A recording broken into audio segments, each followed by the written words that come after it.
ఓం నమో వీరబ్రహ్మణి. జై వీరబ్రహ్మ, జై గోవిందమాంబ జై. నా పేరు ఈశ్వరరెడ్డి, బ్రహ్మంగారి మఠం. ఆధ్యాత్మిక విషయాలు, బ్రహ్మంగారి జీవితం, కాలజ్ఞానం, శ్రీ విరజానంద స్వామి వారి యొక్క ఉపన్యాసాలు, ఇలా ఎన్నో మీకు విరాట్ విబిఎస్ ఛానల్ ద్వారా అందిస్తున్నాం. మీకు మా కార్యక్రమాలు నచ్చినట్లయితే లైక్ చేయండి, షేర్ చేయండి, సబ్స్క్రైబ్ చేయండి. ఈరోజు ఇద్దరు అన్నదమ్ములు ఎలా ఉంటే వారి జీవితము ఎలా ఉంటుంది అనేటువంటి ఒక ఇతివృత్తం మీద వచ్చిన కథ. ఒక గ్రామంలో ఇద్దరు అన్నదమ్ములు ఉన్నారు.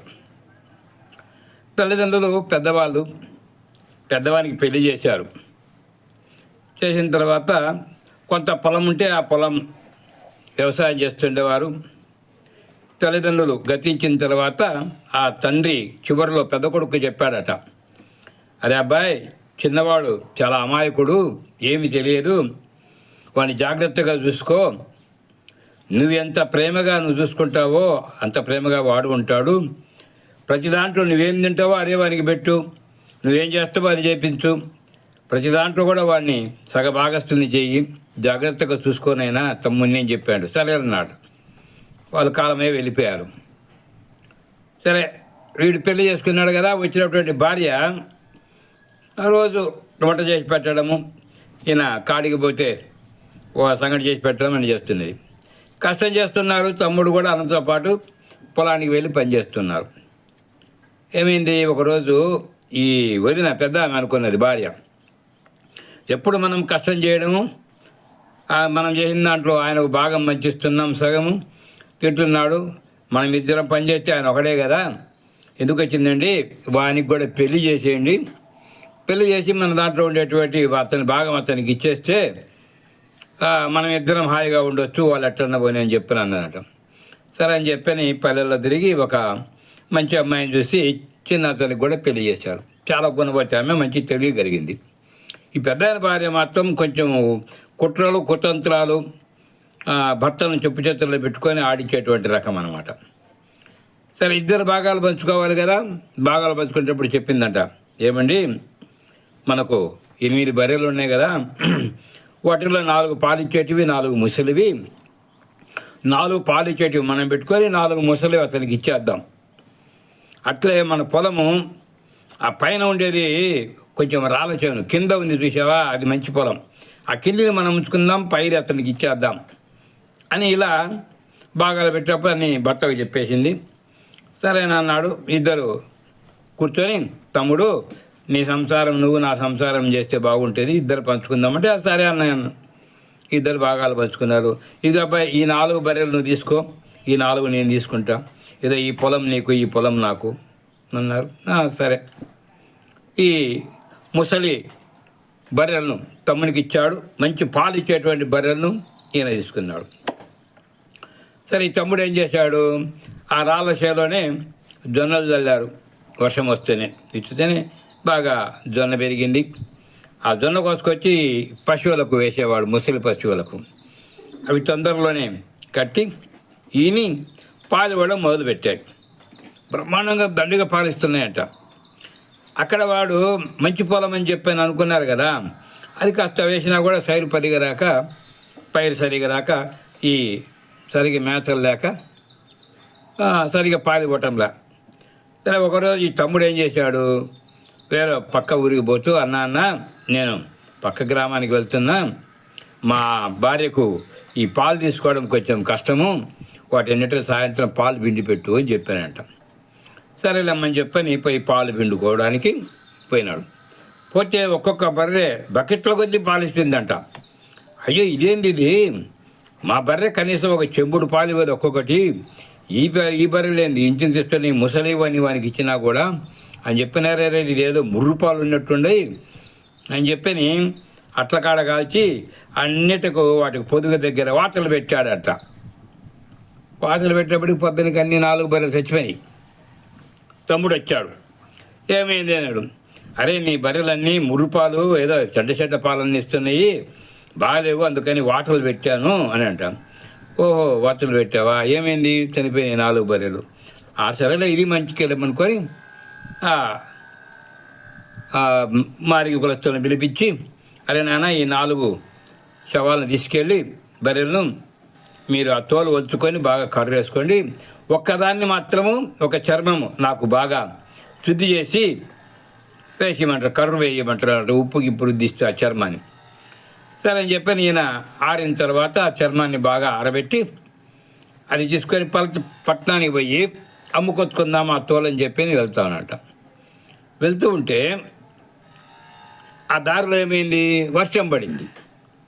వర్షం పడితే ఈ చర్మాన్ని కాస్త నెత్తిన పెట్టుకున్నాడు పాపం ఆయన.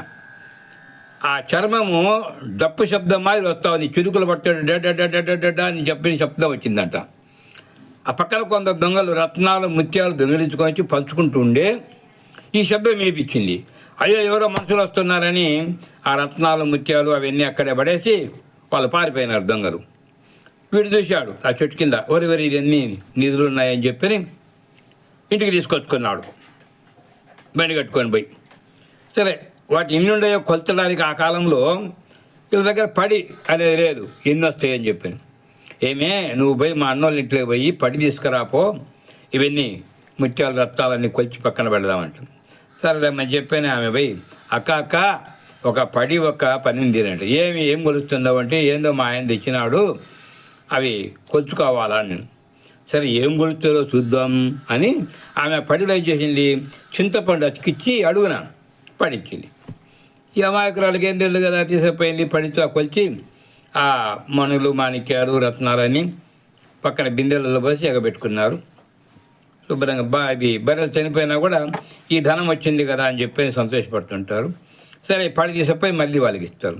అప్పుడు పడిలో తెంగి చూసిందట, అడుగున ఆ చింతపండుకు ఒక రత్నము ఒక ముత్యము అది కనిపించింది. అది బట్టకు చూపించింది. ఏమండి, చూడండి, వాళ్ళు రత్నాలు బంగారువి ఇవన్నీ మణులు పళ్ళతో కొలుచుకున్నారు, ఎక్కడి నుంచి వచ్చినాయి ఇవన్నీలకు, కాబట్టి కనుక్కొని తమ్ముని నేనంట. సరేమని, ఏరా ఎట్టట్టు వచ్చినాయి నిన్నంటే, ఏ లేదన్నా బర్రెలు చనిపోతే అవన్నీ కర్ర వేసినాం కదా, నాకు ఒక కర్ర బాగా చేసి ఇచ్చినారు, అది నేను టౌన్కి వెళ్ళి అమ్ముకుంటే ఈ ధనం అంతా వచ్చింది బాగా అని చెప్పానంట. వరి ఇది బాగుంది అని చెప్పి వీడేం చేశాడు, ఆ బర్రెలు వానికి పాలిచ్చేటువంటి బర్రెలు కూడా వాటికి వార్తలు పెట్టి చంపేసి, వాళ్ళకెందుకు అన్ని నా దగ్గర బాగుంటాయని చర్మం తీసి ఏం చేయకుండా చెప్పానంట. ఆ చర్మం అంతా కుళ్ళిపోయింది. బజారు బజ ఎవరు కొనలా, అయ్యో అని చెప్పి ఆడ పడేసి వచ్చేసాడు. సరే, మళ్ళీ రోజు ఏమైంది, నా బర్రెలు చనిపోయినాయి కదా, వాణి చనిపోయినాయి, నా వాణి ఏమి బాగున్నాయి అనుకో. సరే, ఏం చేద్దాం, ఏమైనా కానీ అని ఇంకొక రకంగా ప్లాన్ వేసి వాని దగ్గర ఇది చేద్దాం అనుకున్నాడు. సరే, బర్రెలు చనిపోయినాయి కదా, ఇంకేం చేయాలా, ఏదో ఒక పని చేయాలి. ఏ పని చేత కాదు. తమ్ముడేమో ఆనందంగా ఉన్నాడు. సరే, అప్పుడేం చేశాడు, తమ్ముడు నువ్వు ఇటు తీసుకొచ్చావు కదా, అట్లా ఏదో నాకు ఒక మంచి ఉపాయం చెప్పు అని అంట. ఏం లేదు, సరే నేను ఇటు చేసిందానా, ఇది వచ్చింది కదా, మరి నీకెందుకు రాలేదు, నాకేం చెప్పమంటూ అని అంట. సరే, వీళ్ళకేంటంటే కోపం, ఉక్రోషం, వీడు బాగా బతుకుతున్నాడు ఇంకా అని చెప్పింది అని రాత్రి ఏం చేశారు తెలుసా, ఆ ఇంటికి నిప్పు పెట్టారు. తమ్మునింటికి కాలిపోయింది. కాలిపోతే పొద్దునకి చూస్తే పాపం వీళ్ళందరూ బయట పడుకోవాలి కదా, కాలిపోయిన తర్వాత అంతా బూడిదైపోయింది. సరే, ఆ బూడిదను ఎత్తుకొని పోయినాడు. పట్టణానికి పోతుంటే అక్కడ చుట్టుపక్కల ప్రాంతాల్లో అంతా కూడా పైర్లకు చెవులు తగిలి ఆ మందు మార్చిన దానికి ఆ బూడిదను కొనుక్కున్నారంట. కొనుక్కుంటే వాళ్ళకు బాగా ధాన్యం వచ్చేసింది. బండ్ల మీద తీసుకొచ్చి మళ్ళీ ఇంట్లో పోసుకున్నాడు. సరే, కొలతాలు కదా అని చెప్పి మళ్ళీ అక్క ఇంటికి పోయి ఒక బాణ తీసుకురమ్మనంట. ఆ బాణ తీసుకొని వచ్చి ఈ బాణతో ఒడ్లు ఇవన్నీ కొలిచి ఆమెను వస్తే ఆమె దానికి కూడా చింతపండు ఇచ్చింది. ఓహో, ఇదేంటి విషయము అని చెప్పి కనుక్కుంటే, నీకు ఎట్లా వచ్చినాయిరా ఇవన్నీ అంటే, నువ్వు ఇంటికి నిప్పుబడింది కదా, ఆ బూడిదంతా ఎత్తపోయి నేను అమ్ముకొస్తే అంత ధనం వచ్చిందన్నాయా అని అంట. వరి నాకు ఇట్లా అయితే బాగుండని మళ్ళీ ఈరోజు రాత్రి వాళ్ళ ఇంటికి కూడా నిప్పు పెట్టి మళ్ళీ రోజు బూడిదంతా కాలిపోయిన తర్వాత ఆ బూడిద ఎత్తుకొని పోయినారంట. అది గాలి వేస్తే ఆ దుమ్ముకు ధూళికి అంతా చుట్టూ పెట్టుకుంటే ఇదంతా బూడిదంతా మా మీద జల్దామని చెప్పి నా ఊళ్ళందరూ కొట్టని వచ్చినారు. ఆ బూడిద ఆడబోసి వాడు వచ్చేసినాడు. రెండోసారి నష్టపోయినాడు. ఇట్లా కాదు, వీడు మన కళ్ళ ముందుంటే కన్నా వీనెట్లనే చంపేయాలని చెప్పని అనుకొని ఒకరోజు రాత్రి పడుకున్నాక ఒక పెద్ద దుప్పటి బెడ్షీట్ తీసుకొని వాడిని కట్టుకొని ఆ బావిలో వేద్దామని చెప్పని పోయినాడు. పోయి ఆ బావి గట్టును దించినాడు. దించి పాస్ పోసుకొని వచ్చి వీళ్ళు బావిలో వేద్దామని. అయితే ఆ బావి గట్టును ఏమైంది, ఒక గొల్లోడు గొర్రెనాడు తోలుకొని పడుకొని ఉన్నాడు. ఈ తమ్ముడు గమనించినాడు, లేచినాడు. ఓహో, మా అన్న ఏదో నన్ను చేయడానికి వచ్చినాడు అని చెప్పని ఆ దుప్పటి ఆడబెట్టి వాడు పోయి ఆ గొల్లోని తీసుకొచ్చి దుప్పట్లో కట్టి వాడు పక్కన పడుకున్నాడు. అన్న వచ్చి ఈ గొంగని బాగా గట్టి ముడేసి బాయలు వేసేసాడు. వేసేస్తే ఆ గొల్లోడేమో ఊపిరాడక చచ్చిపోయినాడు. వీడు తెల్లవారు లేచి ఈ 600 గొర్రెలన్నింటిని దొరుకుని ఇంటికి వచ్చినాడు. అది ఇదేంటి, రాత్రి నేను చేశాను కదా,